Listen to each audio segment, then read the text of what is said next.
Welcome to the PDQ Connect Getting Started series, where I walk you through all the ins and outs of PDQ Connect, our cloud-based automated endpoint management platform.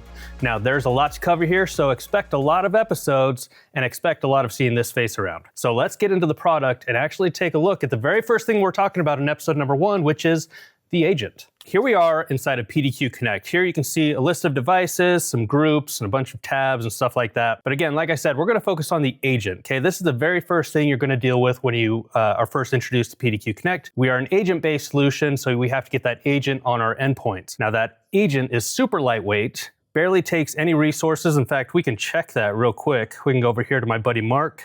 We'll pull up Task Manager, and we will search for PDQ because the agent is already installed on this device. And here we go, 3.7 megs. Now I checked this yesterday and it was still just idling here at like 3.7 megs. And if you're used to Chrome and stuff that gobble up like gigs at a time, you don't got to worry about that here. All right, let's go back to Connect. Now, the agent is super fast, super secure, and again, like I said, super lightweight. It uses HTTPS and WebSockets to basically encrypt and transfer that data real time. Now, if we look down here, you'll see we have an Install Agent button. Again, if you're brand new to Connect, you're probably not going to see any devices here. So come down here to the Install Agent, and you'll see a few options. PDQ Connect does support both Windows and macOS devices. I'm on a Windows device here, so I'm going to go ahead and download the Windows installer. This is right here. It's going to show me a bunch of different ways that I can actually get this agent installed on my device, whether that's using PDQ Deploy, Intune Autopilot, SCCM, USB flash drive, however you want to do it, you can do it. And you'll see right there, it went ahead and downloaded the agent for me. The agent is super small. If you're on a macOS device, you can also download the macOS installer here. That will give you a token to actually use when you're setting that up, or you can copy this macOS installation script. Now, it's important to understand that when you download the MSI here for Windows, that is going to be unique to your organization, so you don't have to worry about any of that stuff. You just download the MSI, install it, and you're good to go.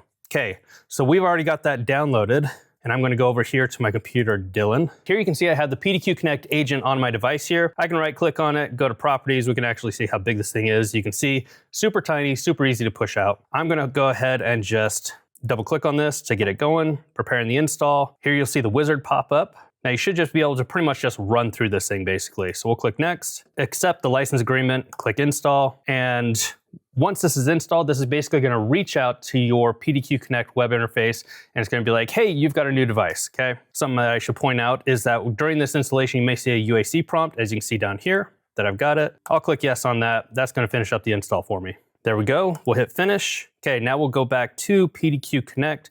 Now this will probably take a second here for this device to show up. So we will probably just speed this along here with the magic of editing. And there you go. You can see that we have Dylan now reporting for duty. We have him listed as a new device. That new tag will basically be assigned to any devices that recently get assigned to PDQ Connect, and that will last for a few days here. And right now, the device is actually being scanned. So you can see that we've got some information coming in as, you'll see that more information just came in. So this device is currently being scanned and returning a bunch of information. Now, if you want a deeper dive into the information that's being collected, definitely check out episode number 2, because that's what we're talking about. We're talking about all the data that is collected from your devices and how you can use that data. Anyways, that is gonna wrap up episode number 1, where we talked about the agent. Thanks for hanging with me. If you wanna hang out with me more or other PDQ folks, definitely join our Discord over at discord.gg/PDQ, or you can join our Reddit over at reddit.com/r/PDQ. Again, thanks for hanging with me. For PDQ, I'm Brock.